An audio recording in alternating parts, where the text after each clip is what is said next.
छोड़कर खुशहाल दूसरों के घरों में महीनों तक ठुसते पड़े रहते हैं। इस परिवार में क्या लोग कम थे जो ऊपर से बुआ जी अपने बेटे बहू और छोटे छोटे पिल्लों के साथ यहाँ चली आई।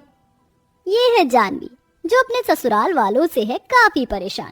तभी बाहर से जानवी की बुआ उर्मिला की आवाज आती है। ये सुनकर जानवी बाहर आती है। बाहर जानवी के सास ससुर मनदीप, हेमानी, जेठ जेठानी अजय पायल और उनके बच्चे रिया रोहन, पति महेश और महेश की बुआ उर्मिला और उसके बेटे बहू मोहित, साक्षी और उनके बच्चे चिंटू पिंटू, ये सब सोफे पर बैठे थे। जानवी बहू, 2 लोगों की चाय और बना ले। साक्षी बहू के माता पिता भी कुछ ही समय में यहाँ आ रहे हैं। क्या 2 लोग और आ रहे हैं? अरे ये घर है या रेलवे प्लेटफॉर्म जहाँ एक के बाद एक आता ही जा रहा है। जानवी, तू पहले मुझे और अजय जी को चाय ला कर दे दे, हमें ऑफिस जाने के लिए देरी हो रही है। जानवी तनके से रसोई में चली जाती है। मैं जानती हूँ जानवी बहू, तू नाराज है, पर क्या करें, अब रिश्तेदार हैं तो झेलना ही पड़ेगा। पागलों के खानदान में आ गई मैं शादी करके। सवेरे के 5 बजे से लेकर रात के 1 बजे तक काम कर करके यहाँ मैं परेशान हो चुकी हूँ। मन तो ऐसे कर रहा है कि सूली पर लटक जाऊं मैं। जानवी मदनपुर शहर में अपने इस बड़े से ससुराल में 6 महीने पहले ही महेश से शादी करके आई थी। जानवी के ससुराल में जो भी मेहमान आता था वो महीना 2 महीना तो रुक कर ही जाता था, जिसके चलते जानवी की हालत खराब हो जाती थी, क्योंकि घर के सारे काम जानवी ही करती थी। उसकी जेठानी अपने पति के साथ एक कंपनी में नौकरी करती है, इसीलिए वो घर के कोई काम नहीं करती थी। अब ऊपर से महेश की बुआ अपने बहू बेटे और पोतों के साथ 1 महीने से जानवी के ससुराल में मधुमक्खी की तरह चिपक कर बैठी थी। उर्मिला जब भी यहाँ आती थी वो 3 से 4 महीने तो यहाँ रुक कर ही जाती थी। थोड़े समय बाद जानवी चाय लेकर बाहर आती है। तभी साक्षी के माता पिता कुलदीप दामिनी वहाँ आते हैं। कुलदीप दमे का मरीज था। वो खांसते खांसते घर में आता है। माँ, पिताजी आप आ गए? बैठ जाइए कुलदीप भाई। जानवी बहू, जा कुलदीप भाई के लिए पानी लेकर आ। नहीं, पानी नहीं, बहू पेप्सी, मैंगो या स्प्राइट ले आओ, मैं वही पीता हूँ। ये लो, नंगे नवाब और शौक अमीरों जैसे कैसे कैसे नमूनों से पाला पड़ रहा है मेरा। अब इस बुड्ढे को पेप्सी कहाँ से ला कर दूं? पिताजी, मैं ले आता हूँ स्प्राइट बाहर से। दामिनी बहन, अब आए हो तो यहाँ महीना 2 महीना हमारे साथ रुक कर ही जाइए। हम तो 1 महीने से यही हैं। हाँ, इनका तो आधार कार्ड, राशन कार्ड भी यही का बन गया है। आने वाले इलेक्शन में यही वोट देंगे ये सुनकर सब दंग रह जाते हैं। क्या बोली बहू? अरे जानवी बहू, जा दोपहर के खाने की व्यवस्था कर। तभी कुलदीप जोर जोर से खांसने लगता है।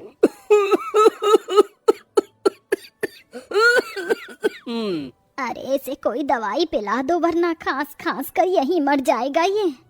दोपहर का समय, सब खाना खाने बैठे थे। तभी मोहित का बेटा पिंटू खाने के बर्तन में ही सूसू कर देता है। अरे ये क्या कर दिया इसने तो सारा खाना ही गंदा कर दिया। पिंटू, ये क्या बदतमीजी है? ऐसे खाने में सूसू नहीं करते, बदतमीज। पापा, वो जोर से आ गई थी सूसू। क्या मुसीबत है ये।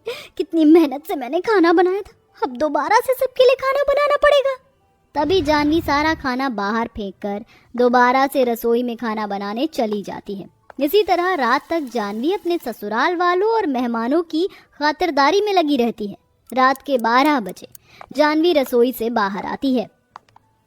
ना दिन को चैन है मुझे, ना रात को। इस घर के काम कर कर के तो पागल हो चुकी हूँ मैं।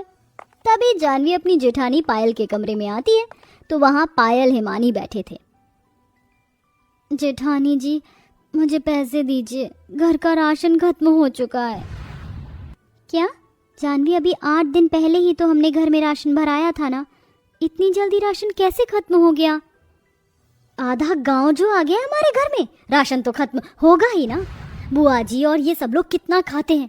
माँ जी, मेहमानों के लिए खाना बना बना कर पागल हो चुकी हूँ मैं। मेरे दिमाग में चक्कर आने लगे हैं। बुआ जी, ये सब कब जाएंगे माँ जी यहाँ से? हाँ बहू, ये लोग तो जाने का नाम ही नहीं ले रहे। माँ जी, पैसा भी तो कितना खर्च हो रहा है हमारा। अब क्या हम इन्हें अपने मुंह से कहें यहाँ से जाने के लिए? ये तो कैसे चुम्बक की तरह चिपक गए हैं यहाँ। जानवी बहू, अब तू ही कुछ कर। अगर मैं कुछ बोलूंगी तो तेरे ससुर जी को बुरा लगेगा। अगले दिन सवेरे महेश, अजय और पायल तीनों अपने काम पर चले जाते हैं। महेश उसी शहर के कारखाने में छोटी मोटी मजदूरी करता है। महेश के परिवार का गुजारा अजय और पायल की कमाई से ही चलता था। कुछ दिन यूं बीत जाते हैं। जानवी और उसके ससुराल वाले उर्मिला और उसके परिवार वालों से काफी परेशान हो चुके थे, और सबसे ज्यादा जानवी, क्योंकि उसे घोड़े की तरह घर के काम के साथ साथ सारे मेहमानों की खातिरदारी भी करनी पड़ती है। एक दिन सवेरे जानवी रसोई में थी और महेश बाहर सबके साथ बैठा जानवी को बार बार चाय के लिए कह रहा था। अरे जानवी, चाय लाना, मुझे काम पर जाने के लिए देर हो रही है। क्या है महेश जी, क्यों चिल्ला रहे हो? चाय बनने में समय तो लगता है ना। मैं भी इंसान हूँ, कोई मशीन नहीं। जमाने भर के लोग इस घर में आकर बैठ गए। इतने लोगों के लिए चाय बनाने में समय तो लगेगा ही ना। ये सुनकर उर्मिला और सब समझ जाते हैं कि जानवी उन्हें ताना दे रही है। बकवास बंद कर अपनी, वरना एक चांटा मारूंगा ना तो सारी हेकड़ी बाहर आ जाएगी तेरी। वाह रे वाह, घर के काम भी करूं मैं और ऊपर से आपकी गंदी गंदी बातें भी सुनूं। ये क्या कर रहे हो तुम दोनों? बच्चों की तरह क्यों लड़ रहे हो तुम? फिर क्या था, महेश और जानवी में काफी बहस होने लगती है। ये देखकर उर्मिला और उसके परिवार वाले दंग रह जाते हैं। इसी तरह रोज रोज जानवी कभी पायल से लड़ाई करने लगी तो कभी अपनी सास से। अब रोज रोज घर में लड़ाई देखकर उर्मिला, दामिनी परेशान हो जाते हैं। एक रात उर्मिला अपने बेटे बहू के साथ एक कमरे में थी।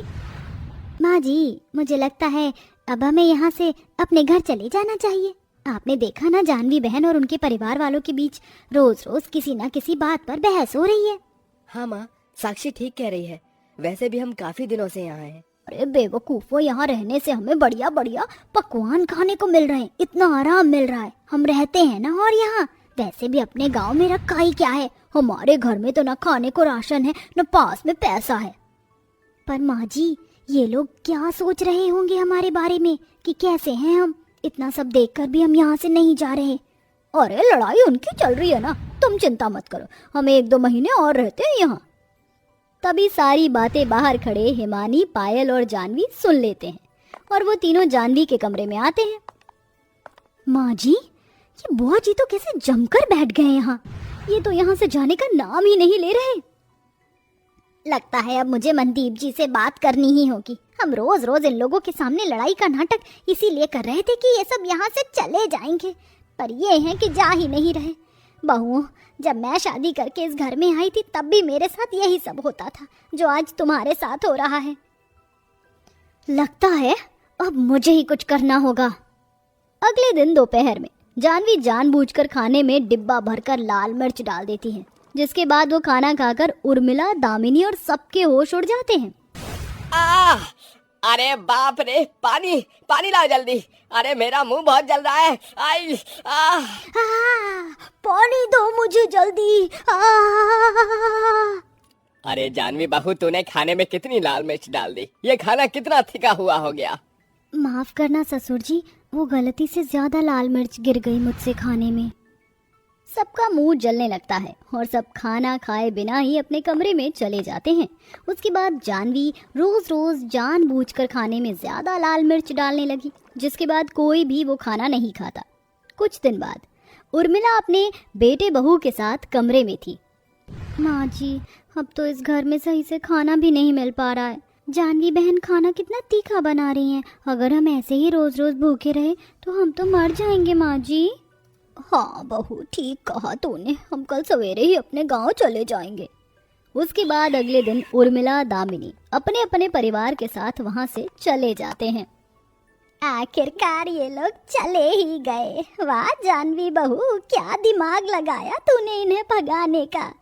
तो फाइनली जानवी के ससुराल से सारे मेहमान चले गए और जानवी को आराम मिल गया। उसके बाद जानवी अपने ससुराल वालों के साथ खुशी खुशी अपना जीवन बिताने लगी।